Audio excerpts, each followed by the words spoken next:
Weer even een andere setting in de tuin. Het begint net te regenen helaas. Wat ik in dit filmpje nog graag wil bespreken is het stukje communicatie. Ik merkte dat ik in mijn vorige filmpjes heel erg bezig was weer met... Oké, hoe ging dat ook alweer in het ziekenhuis? Hoe liepen de afspraken? Toch best wel veel zitten in dat informatieve, wat ik eigenlijk het afgelopen jaar best wel veel zelf ook heb gedaan en op die manier heb ervaren. Alleen de communicatie naar de mensen om je heen. Hoe ga je vertellen dat je borstkanker hebt? Aan wie en wanneer en hoe? Ik vond dat een heel lastig vraagstuk. Ik zat daar echt mee. Die vrijdag was het heel fijn om in een heel klein clubje zo te zitten. En ik realiseerde me ook, ja, en morgen ga ik het moeten vertellen aan goede vriendinnen van me. En ik kan die niet zomaar even een appje sturen met... Hey, ik heb gisteren te horen gekregen dat ik borstkanker heb. En het was wel een zaterdag waarvan ik dacht... Oké, de meeste mensen zijn vrij.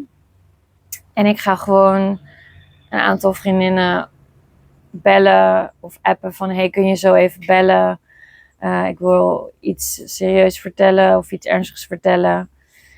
En uiteindelijk heb ik zo best wel veel telefoontjes achter elkaar gepleegd... waarbij ik best wel emotioneel was. Misschien met de eerste 2 of 3 telefoontjes. En daarna merkte ik al dat ik zelf best wel oké kon gaan vertellen. Zonder steeds vol te schieten. Niet dat dat erg is hoor, maar als je best wel veel telefoontjes moet doen en je zit iedere keer heel hoog in je emotie en je bent aan het huilen, dan is het ook gewoon nog veel vermoeiender dan het al is. En ik merkte ook dat er zit natuurlijk ook vanuit de ander heel veel op. Een vriendinnetje die haar moeder heeft verloren aan kanker. Dat soort dingen. En toch denk ik, ik ga het wel vertellen. En ik ga het wel op die manier doen. In ieder geval toch voor mensen die dicht bij me staan.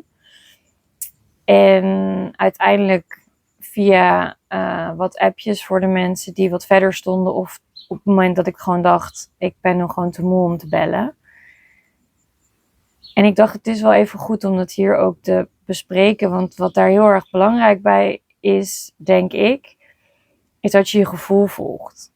Dat je niet gaat denken, oh, maar wat zal diegene ervan vinden als ik diegene niet bel of niet contact. Dat is wel echt even je laatste zorg. En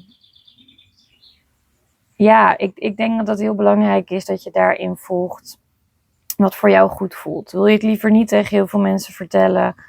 Ook helemaal prima. Hou het lekker bij jezelf. Een klein clubje. Wat ik heel fijn vond, omdat ik alleen ben. Alleen woon in Utrecht. Veel lieve vrienden om me heen heb. Dat ik ook echt een beroep kon doen op de mensen om me heen. Dus wat wij gedaan hebben qua communicatie is... We hebben een appgroepje opgericht met afspraken en hulp BOUK. Zo heet die volgens mij ook. En daarin kunnen mensen aangeven als ze mee kunnen naar een ziekenhuisafspraak. Of een bakje eten kunnen brengen. Of als ik denk, oh, ik moet echt even mijn bed verschonen, maar het gaat gewoon niet. Of op andere manier hulp nodig heb. Kan ik dat in de app gooien. En kunnen mensen ook onderling met elkaar contact hebben. Van, oh, ik zou meegaan naar die afspraak, maar het lukt me toch net niet. Kan iemand anders mee? En ik vond dat heel erg fijn werken het afgelopen jaar. Daarnaast was het een idee van een goede vriendin van mij om een appgroep op te richten waarin ik al mijn updates kon sturen, maar waar niet iedereen ook in kon reageren.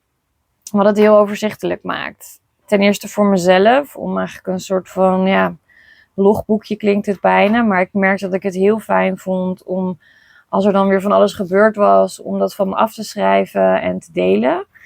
En ik denk dat het voor de andere mensen ook fijn was om dat allemaal rustig terug te lezen op een moment waarin je er even tijd voor hebt. Het waren in mijn geval lange verhalen, hele verhalen, omdat ik dus lang van stof ben.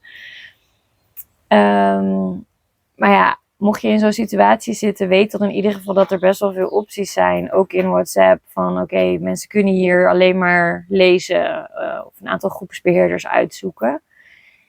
En ik merkte dat voor mij heel erg fijn werkte. Ook hadden we tijdens de chemo een schema gemaakt. met in de middag en in de avond. En dan konden mensen zich via Google Docs eigenlijk inschrijven wanneer ze konden. Dus mee naar de chemo en dan de dagen daarna, als je dus gewoon best wel veel hulp nodig hebt en moe bent en niet zoveel zelf kunt, dat er iemand is die langs kan komen, die eventjes wat lunch voor je kan maken en die er gewoon echt even voor je is. En ik heb dat echt wel super fijn ervaren.